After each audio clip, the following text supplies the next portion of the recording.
Okay, kain na muna tayong tanghalian, no? Tignan yung tanghalian ko, ha. Pares. Namiss kong kumain ng pares. Paano? Isang taon na ito, 2 taon na ako hindi kumakain ng pares. Grabe ka, kain tayo.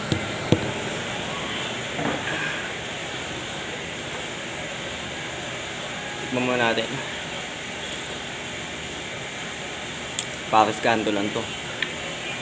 Pero yung nabilang ko na yun, mukhang masarap, ng dami kumakain, eh. Oh. Hindi nyo. Taba. Tsaka laman.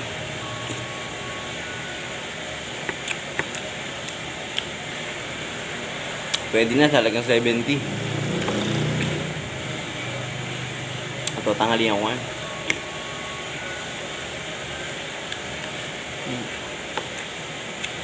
Lambot.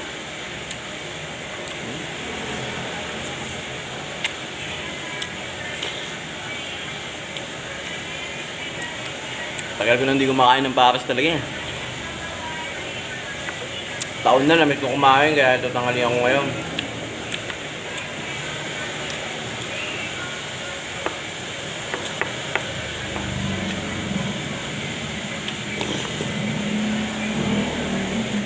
Sabaw.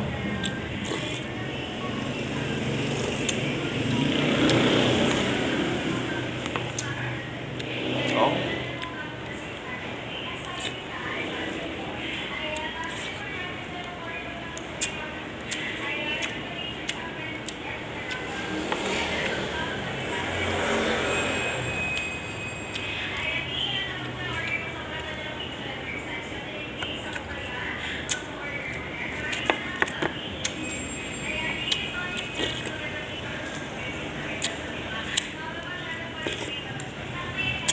Sino ba talaga nagpauso ng only rice sa mga paresan? Comment nyo guys. Comment nyo dyan kung sino nagpauso.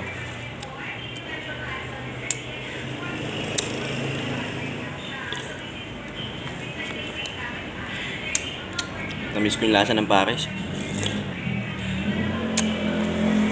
Kaya pag natikman nyo yung pares retiro, yun talaga, napakabisa nun. Kaso nga lang, medyo pricey yun kasi kilala yun eh. Pero hindi naman bibigo doon, talagang masarap.